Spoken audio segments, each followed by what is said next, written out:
Hi, this is Xperia 10V and I'll show you how to install iPhone keyboard on this device.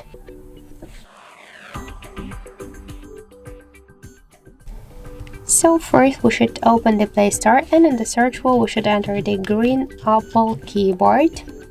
So now we should get this application. That's why tap to install button and wait a couple of seconds.